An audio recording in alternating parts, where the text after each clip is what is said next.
اعوذ باللہ من الشیطان الرجیم بسم اللہ الرحمن الرحیم۔ آیت نمبر 34 ہے۔ وَإِذْ قُلْنَا لِلْمَلَائِكَةِ اسْجُدُوا لِآدَمَ فَسَجَدُوا إِلَّا إِبْلِيسَ أَبَى وَاسْتَكْبَرَ وَكَانَ مِنَ الْكَافِرِينَ۔ اور جب ہم نے کہا فرشتوں سے کہ سجدہ کرو آدم علیہ السلام کو، تو انہوں نے سجدہ کیا سوائے ابلیس کے۔ ابا واستکبرا، اس نے انکار کیا اور تکبر کیا۔ وکان من الکافرین، اور ہو گیا وہ کافروں میں سے۔ سلسلہ کرام وہی قصہ آدم کی تخلیق کا چل رہا ہے، تو یہاں بیان ہو رہا ہے کہ جب فرشتوں نے آدم علیہ السلام کی فضیلت کو تسلیم کر لیا اور انہیں آدم علیہ السلام کو، تو رب کریم نے انہیں آدم علیہ السلام کو سجدہ کرنے کا حکم دیا۔ اس سجدے کے متعلق علماء کے دو اقوال ہیں۔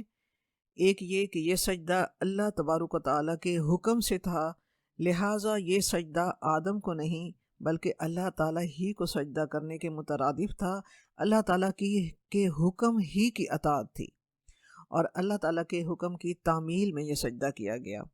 دوسرا خیال یہ ہے کہ یہ سجدہ تعظیمی تھا، جو ہماری شریعت سے پہلے، شریعت محمدی سے پہلے جائز تھا، جیسا کہ حضرت یوسف علیہ السلام کے بھائیوں نے حضرت یوسف علیہ السلام کو کیا تھا۔ تاہم شریعت محمدی میں سجدہ تعظیمی کی بھی کوئی گنجائش نہیں ہے۔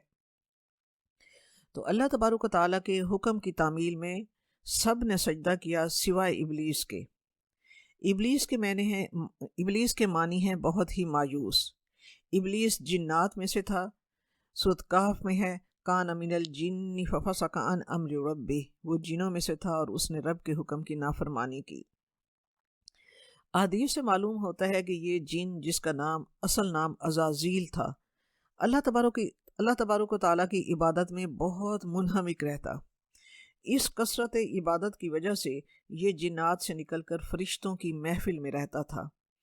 اندر ہی اندر اس نے یہ گمان کر لیا تھا کہ رب کریم جس خلافت عرضی کا ذکر فرما رہا ہے اور جس کے بارے میں اللہ تعالیٰ فرما رہا ہے کہ انی جاعل فی الارض خلیفہ، میں زمین میں اپنا نائب بنانے والا ہوں، تو اس کا خیال تھا کہ یہ خلافت اس کو ملے گی کیونکہ وہ سب سے زیادہ عبادت گزار ہے، اور اسی خیال میں وہ دن رات اللہ کی عبادت میں مشغول رہتا تھا۔ اللہ تبارک و تعالیٰ کے دربار میں ایسی عبادت جس میں غرض کی ملاوٹ ہو قبول نہیں ہے میرے رب کریم کو، اور اس کی عبادت کا بھانڈا اس وقت بھی پھوٹ گیا جب ابلیس کو خلیفہ نہیں بنایا گیا۔ تو اس جھنجھلاہٹ میں اس نے اللہ تبارک و تعالیٰ کے حکم کو، اللہ تبارک و تعالیٰ کے فیصلے کو ناپسند کیا۔ نہ صرف کہ ناپسند کیا بلکہ اس کے تقاضے کو بھی، یعنی اللہ تعالیٰ کے حکم کو بھی تسلیم کرنے سے انکار کر دیا۔ تو یہاں ہمیں اس سجدے کے وقت میں ہمیں یہاں دو رویے نظر آتے ہیں ہمارے سامنے، ایک ابلیسی رویہ اور دوسرا ملکوتی رویہ، یعنی فرشتوں کا رویہ۔ اللہ تبارک و تعالیٰ کے حکم پر سر تسلیم خم کر دینا، چاہے سمجھ میں آئے یا چاہے نہ آئے، رب کا حکم ہے تو کرنا ہے، صدق کے دل سے کرنا ہے، دل و جان سے کرنا ہے، یہ ملکوتی رویہ ہے، یہ فرشتوں کا رویہ ہے۔ اور دوسرا ہمیں ابلیسی رویہ نظر آتا ہے، کان من الکافرین، وہ انکار کرنے والوں میں سے ہو گیا۔ تو نہ ماننا یہ رویہ ہے ابلیسی رویہ۔ وجہ کیا تھی؟ تکبر، اور تکبر جو ہے وہ ابلیس نے کیا، اور اسی کی وجہ سے وہ تا قیامت مردود ٹھہرا، تو وہ کافروں میں سے ہو گیا۔ یہاں کفر سے مراد اللہ تعالیٰ کی ذات کا انکار نہیں ہے، کیونکہ اللہ تعالیٰ کے وجود کو تو وہ اپنی آنکھوں سے دیکھ رہا تھا۔ کفر سے یہاں مراد جو ہے وہ اللہ تعالیٰ کا فیصلہ، اللہ تعالیٰ کی رضا اور اس کے حکم کو نہ ماننا ہے۔ اس سے معلوم ہوا کہ اللہ تبارک و تعالیٰ کی رضا پر راضی نہ رہنا بھی کفر ہے۔ اللہ تعالیٰ کا فیصلہ نہ ماننا، اللہ تعالیٰ کا فیصلہ ماننا، اللہ تعالیٰ کی رضا پر راضی رہنا ملکوتی صفت ہے۔ چاہیے کہ ہم سوچیں کہ ہمارا رویہ کیا ہوتا ہے۔ آیت نمبر 35 ہے ہمارے پاس، وَقُلْنَا يَا آدَمُ اسْكُنْ أَنْتَ وَزَوْجُكَ الْجَنَّةَ وَكُلَا مِنْهَا رَغَدًا حَيْثُ شِئْتُمَا وَلَا تَقْرَبَا هَٰذِهِ الشَّجَرَةَ فَتَكُونَا مِنَ الظَّالِمِينَ۔ اور ہم نے کہا یعنی رب کریم نے کہا کہ اے آدم، یا آدم، اے آدم رہو تم اور تمہاری بیوی جنت میں، اور کھاؤ تم دونوں اس میں سے فراغت سے جہاں سے تم دونوں چاہو، ولا تقربا، اور نہ تم دونوں قریب جانا، ہذہ الشجرۃ، اس درخت کے، فتکونا من الظالمین، ورنہ تم دونوں ظالموں میں سے ہو جاؤ گے۔ تو یہاں حضرت آدم علیہ السلام کی ایک اور بزرگی بیان کی جا رہی ہے کہ فرشتوں سے سجدہ کروانے کے بعد رب کریم نے انہیں جنت عطا کی، اور ہر چیز کی رب کریم نے انہیں اجازت دے دی۔ یہ رب کریم نے آدم علیہ السلام کو فضیلت عطا کی کہ انہیں باطنی فضیلت، یعنی ہم نے پیچھے پڑھا کہ علم کی دولت، پہلا تحفہ رب کریم نے جو حضرت آدم علیہ السلام کو دیا وہ علم کی نعمت تھی، اور دوسرا رب کریم نے فرشتوں سے سجدہ کروایا۔ اب رب کریم ایک اور فضیلت بیان فرما رہا ہے کہ انہیں جنت میں رب کریم نے انہیں جنت عطا کی اور انہیں اجازت دے دی کہ جو چیز اس میں سے جہاں سے چاہو کھاؤ۔ تو حضرت حدیث مبارکہ کے الفاظ ہیں کہ حضرت ابو ذر رضی اللہ تعالیٰ عنہ نے ایک بار رسول پاک صلی اللہ علیہ وآلہ وسلم سے دریافت کیا کہ یا رسول اللہ، حضرت آدم علیہ السلام نبی تھے؟ آپ صلی اللہ علیہ وآلہ وسلم نے فرمایا ہاں، نبی بھی اور رسول بھی، کیونکہ اللہ تعالیٰ نے ان سے آمنے سامنے بات کی اور انہیں فرمایا کہ یا آدم اسکن انت وزوجک الجنہ، اے آدم تم اور تمہاری بیوی جنت میں رہو۔ تفسیر ابن کثیر میں ہے کہ حضرت ابن عباس رضی اللہ تعالیٰ عنہ سے روایت ہے کہ ابلیس کے مردود قرار دینے کے بعد حضرت آدم علیہ السلام کے علم کو ظاہر کر کے پھر اللہ تبارک و تعالیٰ نے حضرت آدم علیہ السلام پر اونگ طاری کر دی۔ یعنی گزشتہ واقعات کے بعد پھر کیا ہوا کہ اللہ تبارک و تعالیٰ نے آدم علیہ السلام پر اونگ طاری کر دی، اور ان کی بائیں پسلی سے حضرت حوا علیہ السلام کو پیدا کیا گیا۔ جب حضرت آدم علیہ السلام کی آنکھ کھلی، انہوں نے حضرت حوا کو دیکھا تو اپنے خون اور گوشت کی وجہ سے ان میں انس اور محبت دل میں محسوس کی۔ پھر اللہ تبارک و تعالیٰ نے حضرت حوا علیہ السلام کو حضرت آدم علیہ السلام کے نکاح میں دے دیا اور جنت میں رہائش کا حکم دیا۔ حضرت آدم علیہ السلام سے فرمایا کہ جنت کے پھل اور میوے بفراغت کھاؤ، وَكُلَا مِنْهَا رَغَدًا حَيْثُ شِئْتُمَا، اور کھاؤ یہاں سے جہاں سے تم چاہو، بفراغت، اپنی خواہش کے مطابق تم کھاؤ، نہ ان کے حاصل کرنے میں تمہیں کسی محنت کی ضرورت ہوگی، نہ یہ فکر کہ یہ غذا کم ہوگی یا ختم ہوگی۔ مگر اس انعام کے ساتھ ایک شرط رب کریم نے لگا دی۔ وہ شرط کیا تھی؟ وَلَا تَقْرَبَا هَٰذِهِ الشَّجَرَةَ، اور یہ فرمایا کہ ایک خاص درخت کی طرف اشارہ کر کے فرمایا کہ اس کے قریب نہ جانا، اس درخت کے قریب نہ جانا، اس کا پھل نہ کھانا۔ اگر تم نے اس ممنوع حصے میں سے کچھ کھا لیا، یعنی اس درخت میں سے کچھ کھا لیا، تو تم ظالموں میں سے ہو جاؤ گے۔ ظلم کے اصل معنی ہیں غیر کی ملک میں تصرف کرنا۔ ظلم کے اصل معنی ہے غیر کی ملک میں تصرف کرنا، یعنی کسی وہ چیز جو ہماری اپنی نہیں ہے اس پر قبضہ کر لینا، یہ ظلم ہوتا ہے، اور ظلم کے معنی حد سے گزر جانا بھی ہے۔ علماء نے لکھا ہے کہ ظلم کی ایک قسم وہ ہے جو انسان اللہ تعالیٰ کے ساتھ کرتا ہے۔ وہ ظلم کیا ہوتا ہے؟ کفر و شرک کر کے اور نفاق کر کے، وہ بندے کا ظلم اللہ تعالیٰ کے ساتھ ہے۔ ظلم کی دوسری قسم کیا ہے؟ جو ایک انسان دوسرے انسان پر کرتا ہے، یعنی ان کی ملک میں تصرف کر کے کسی دوسرے کی اشیاء پر قبضہ کر کے، یہ ظلم ہوتا ہے۔ ظلم کی تیسری قسم کیا ہے؟ وہ ظلم جو انسان اپنے نفس پر، اپنے آپ پر کرتا ہے، اپنی جان پر کر کے، یعنی شرک کر کے، گناہ کر کے، اور شیطان کی پیروی کر کے وہ اپنی جان پر ظلم کرتا ہے۔ آیت نمبر 36 ہے فَأَزَلَّهُمَا الشَّيْطَانُ عَنْهَا فَأَخْرَجَهُمَا مِمَّا كَانَا فِيهِ وَقُلْنَا اهْبِطُوا بَعْضُكُمْ لِبَعْضٍ عَدُوٌّ وَلَكُمْ فِي الْأَرْضِ مُسْتَقَرٌّ وَمَتَاعٌ إِلَىٰ حِينٍ، پھر پھسلا دیا ان دونوں کو شیطان نے اس سے، اور پھر اس نے نکلوا دیا ان دونوں کو اس سے جو وہ دونوں تھے جس میں، پھر یعنی شیطان نے پھسلا کر ان دونوں کو وہاں سے نکلوا دیا جہاں وہ دونوں تھے۔ دونوں سے مراد حضرت آدم علیہ السلام، حضرت حوا علیہ السلام۔ وَقُلْنَا اهْبِطُوا، اور رب کریم نے فرمایا کہ ہم نے کہا نہ اہبطوا یعنی تم اتر جاؤ، بعضکم لبعض عدو، بعض تمہارے بعض کے دشمن ہوں گے، وَلَكُمْ فِي الْأَرْضِ مُسْتَقَرٌّ وَمَتَاعٌ إِلَىٰ حِينٍ، اور تمہارے لیے زمین میں جائے قرار اور فائدہ ہے ایک مقررہ وقت تک کے لیے۔ تو یہاں حضرت آدم علیہ السلام کے جنت میں قیام کے دوران کی بات ہو رہی ہے کہ جب شیطان نے دیکھا کہ میں تو مردود کیا گیا ہوں اور حضرت آدم علیہ السلام کو اعزاز و اکرام سے نوازا جا رہا ہے، تو وہ اس فکر میں لگا کہ کسی نہ کسی طرح اس سے انتقام لینا چاہیے۔ خیر خواہ اور ہمدرد بن کر آدم علیہ السلام کے پاس آیا۔ یہاں انسانی فطرت کی کمزوری نظر آ رہی ہے کہ جنت میں ہزارہا درخت تھے، انواع و اقسام کے میوے تھے، سب کو کھانے کی اجازت تھی، مگر صرف ایک درخت سے منع کیا گیا تھا۔ دنیا میں بھی یہی ہے کہ اللہ تبارک و تعالیٰ نے تمام چیزیں حلال قرار دی ہیں۔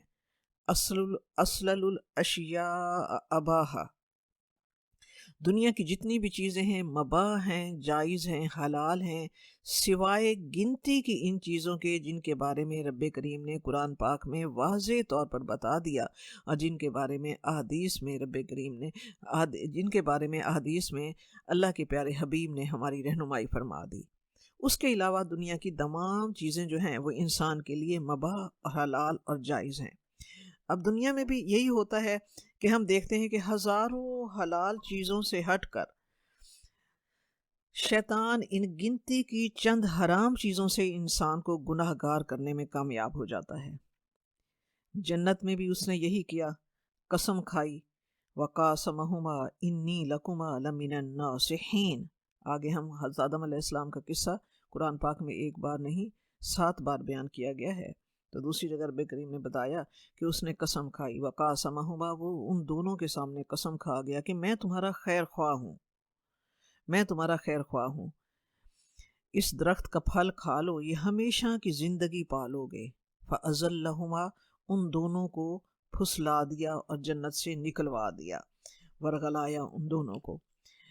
نافرمانی، اس سے پتہ چلتا ہے کہ نافرمانی جو ہے اور جنت سے نکلوا دیا، رب کریم نے انہیں جنت سے نکال دیا، تو اس سے پتہ چلتا ہے کہ نافرمانی جو ہے وہ رحمت الہی سے دوری کا سبب بنتی ہے۔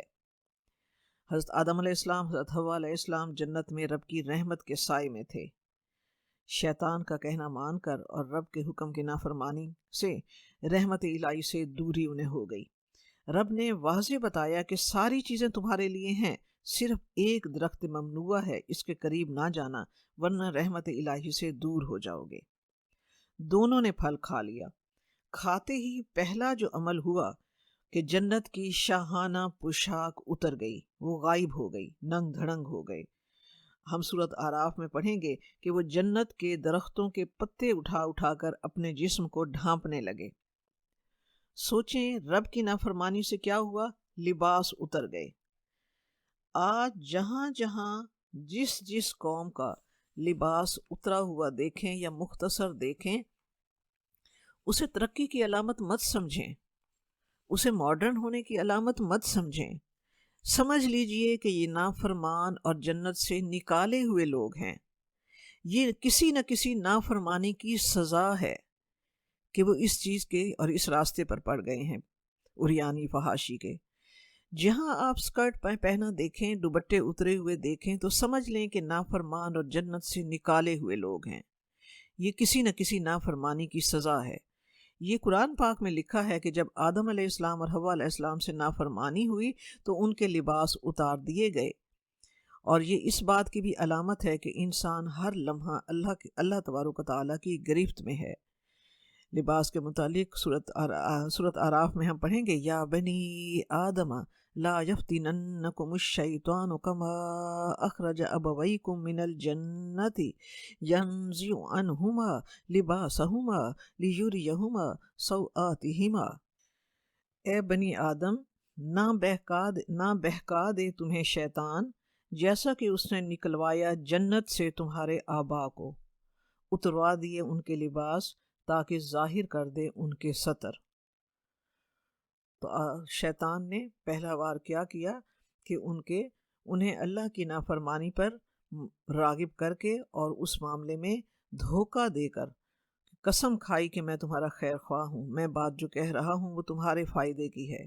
تو شیطان کی قدموں کی پیروی یعنی شیطان کی اطاعت جو ہے اس کی ایک سزا ظاہری تو یہ ملی کہ جنت سے زمین پر اتر جاؤ، دوسری سزا باطنی یہ کہ تمہاری اولاد کے درمیان باہمی عداوتیں ہوں گی، بعضکم لبعض عدو۔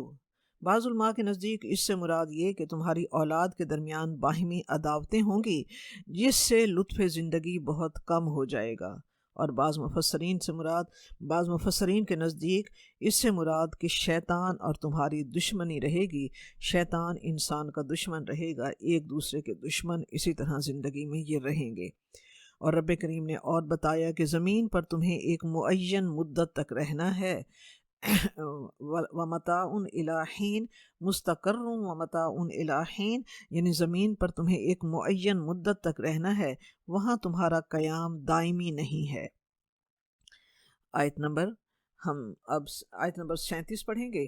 فَتَلَقَّىٰ آدَمُ مِن رَبِّهِ كَلِمَاتٍ فَتَابَ عَلَيْهِ إِنَّهُ هُوَ التَّوَّابُ الرَّحِيمُ۔ پس سیکھ لیے آدم علیہ السلام نے اپنے رب سے چند کلمات، پھر وہ مہربان ہوا ان پر، یعنی حضرت اللہ تبارک و تعالیٰ مہربان ہوا اس پر۔ انہو هو التواب الرحیم، بے شک وہ وہی ہے توبہ قبول کرنے والا اور نہایت رحم کرنے والا۔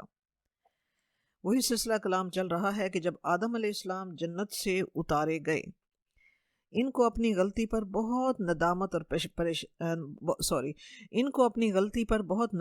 اور پشیمانی تھی۔ آدم علیہ السلام نے خطا کی، اس سے پہلے خطا ابلیس سے بھی ہوئی۔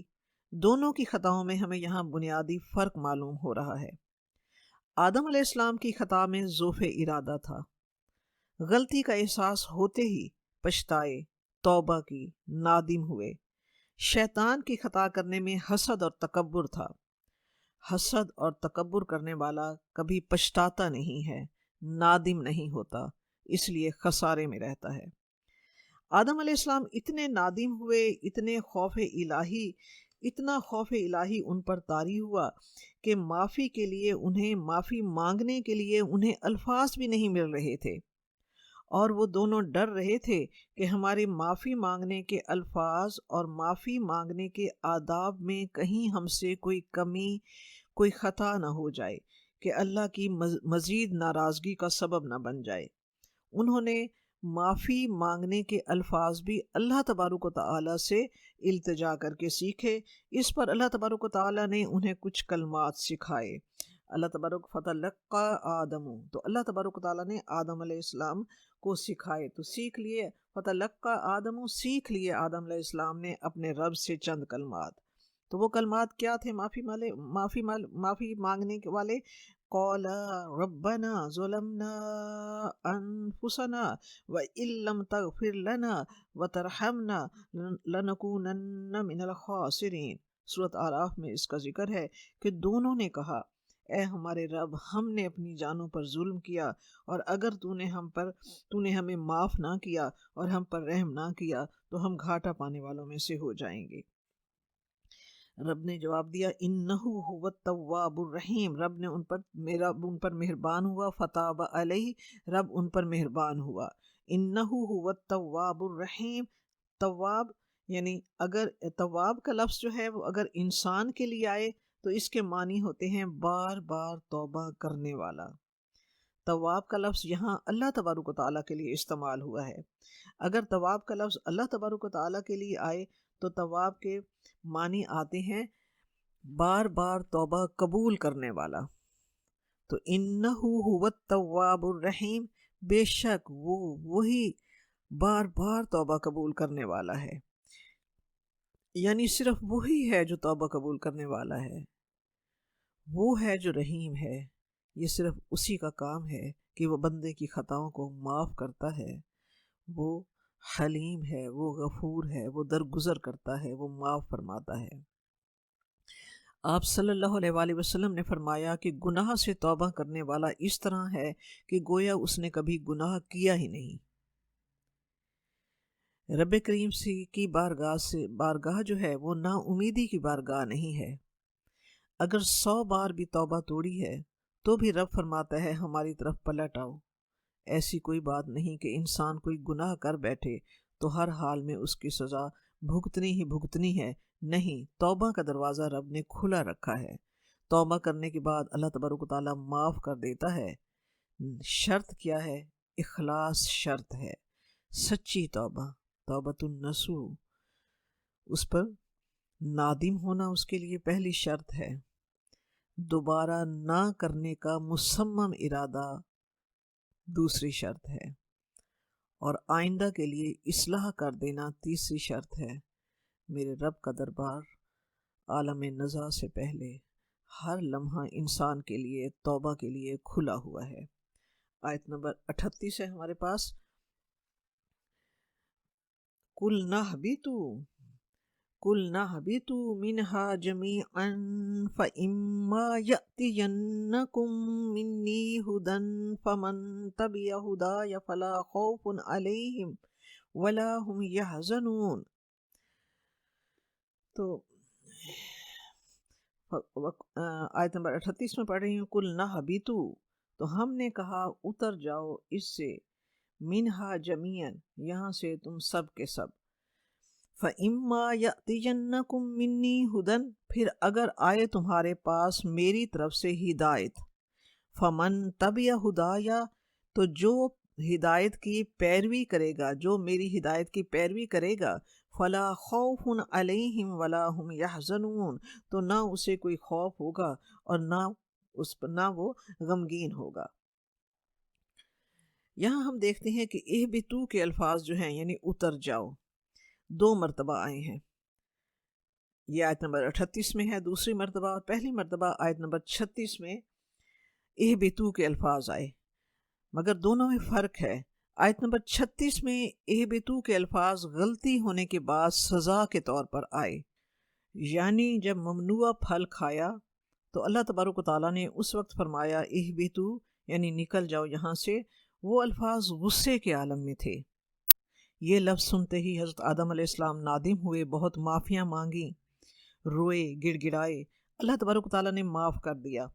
اب دوبارہ آیت نمبر 38 میں یہ الفاظ ہیں، یہ الفاظ معافی ملنے کے بعد کے ہیں، یہ الفاظ غصے کے عالم کے نہیں ہیں بلکہ پیار کے عالم میں فرمایا جا رہا ہے۔ یہ زمین پر اور اہبطوا کا یہ جو حکم ہے، یہ اس آیت نمبر 38 میں اہبطوا کا جو حکم ہے، اس میں زمین پر انسان کے نائب خدا ہونے کا یہ اپوائنٹمنٹ لیٹر ہے۔ خلیفہ تو انسان بن چکا تھا، اب زمین پر اس کی اپوائنٹمنٹ کی گئی، یعنی اس کا مطلب یہ ہے کہ انسان کا دنیا میں آنا جو ہے بطور سزا کے نہیں ہے، بلکہ انسان اپنے اصل کام پر بھیجا گیا ہے۔ آیت نمبر 38 میں جو حکم دیا جا رہا ہے وہ انسان کو اپنے اصل کام پر بھیجنے کا حکم ہے، ڈیوٹی کا جیسے چارج سنبھال لیا، اللہ تبارک و تعالیٰ کا خلیفہ اور نائب ہونے کے عہدے پر اس کو فائز کر دیا گیا۔ رب کریم نے تقرر نامہ دیتے ہوئے فرمایا کہ دیکھو میری طرف سے تمہیں احکامات آتے رہیں گے، فَإِمَّا يَأْتِيَنَّكُم مِّنِّي هُدًى، تو میری طرف سے تمہیں تعلیمات پہنچتی رہیں گی۔ جس نے میری تعلیمات پر عمل کیا وہ ہمیشہ دو چیزوں سے محفوظ رہے گا۔ جس نے رب کی بھیجی ہوئی ہدایات پر عمل کیا، اسی کے مطابق زندگی گزاری، تو وہ ہمیشہ 2 چیزوں سے محفوظ رہے گا، فلا خوف علیہم ولا ہم یحزنون، اسے نہ کوئی خوف ہوگا اور نہ غم ہوگا۔ یہ قرآن پاک کا اعجاز ہے کہ اس میں ہمیں کئی باتیں بتا دی گئی ہیں کہ ہم ان باتوں پر غور کریں۔ اگر ہم آیت کے اس حصے پر غور کریں تو ہمیں معلوم ہوتا ہے کہ اس دنیا میں سوائے خوف اور غم کے تیسرا کانٹا ہے ہی نہیں۔ کسی نعمت کے چھن جانے کا خطرہ لگا رہنا خوف ہوتا ہے، کسی نعمت کے چھن جانے کا خطرہ لگا رہنا خوف ہوتا ہے، اور نعمت کے چھن جانے کے بعد اس نعمت کے چھن جانے کا غم ہوتا ہے۔ تو جب تک وہ نعمت موجود ہے چھن جانے کا خوف، اور جب نقصان ہو جائے تو چھن جانے کا خوف، اور جب نقصان ہو جائے تو غم ہوتا ہے۔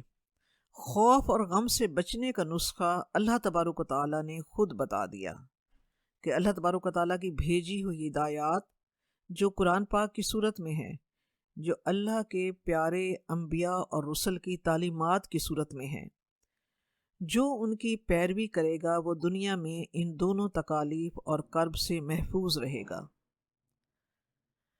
اور جس نے اس کی بھیجی ہوئی ہدایات کی پیروی نہ کی وہ دنیا میں ان دونوں تکالیف اور کرب میں رہے گا، ہر وقت خوف اور ہر وقت کا غم۔ ہاں، اگر دنیا میں وقتی طور پر کسی چیز سے بہل بھی گیا مگر آخرت میں وہ اس سزا سے نہ بچ سکے گا۔ اللہ تعالیٰ کے احکام کی پیروی کرنے والا اس دنیا میں بھی اور آخرت میں بھی ان دونوں تکالیف سے آزاد ہوگا اور وہ جنت کے وارث ہوں گے۔ آیت نمبر 39 ہے، وَالَّذِينَ كَفَرُوا وَكَذَّبُوا بِآيَاتِنَا أُولَئِكَ أَصْحَابُ النَّارِ هُمْ فِيهَا خَالِدُونَ، اور جنہوں نے کفر کیا اور جھٹلایا ہماری آیات کو، یہی لوگ آگ کے ساتھی ہیں اور وہ اس میں ہمیشہ رہیں گے۔ آیت نمبر 39 کہ وہ لوگ، رب کریم فرما رہا ہے کہ وہ لوگ جو انکار کریں گے اللہ تعالیٰ کے احکام کا، اللہ تعالیٰ کی بھیجی ہوئی ہدایات پر عمل نہیں کریں گے، ان سے منہ موڑ لیں گے، اللہ تعالیٰ کے احکام کو جھٹلائیں گے، تو یہ لوگ دوزخ میں ڈالے جائیں گے اور اس میں ہمیشہ رہیں گے۔ دنیا میں ہم دیکھیں کہ کس چیز کو جلایا جاتا ہے، کس چیز کو آگ میں ڈال دیا جاتا ہے، ردی کاغذ کو، ویسٹ میٹیریل کو۔ آخرت میں بھی منکرین حق اور منکرین احکام خداوندی اور منکرین رسالت کو ردی کی طرح دوزخ میں ڈال دیا جائے گا۔ ان منکرین حق، منکرین احکام خداوندی اور ان منکرین رسالت کو ردی کی طرح جلا کر صاف ستھرا جنت کا ماحول بنا دیا جائے گا جس میں کوئی ردی چیز نہ ہوگی۔ اللہم لا تجعلنا منہم، اللہم اجرنا من النار، آمین ثم آمین۔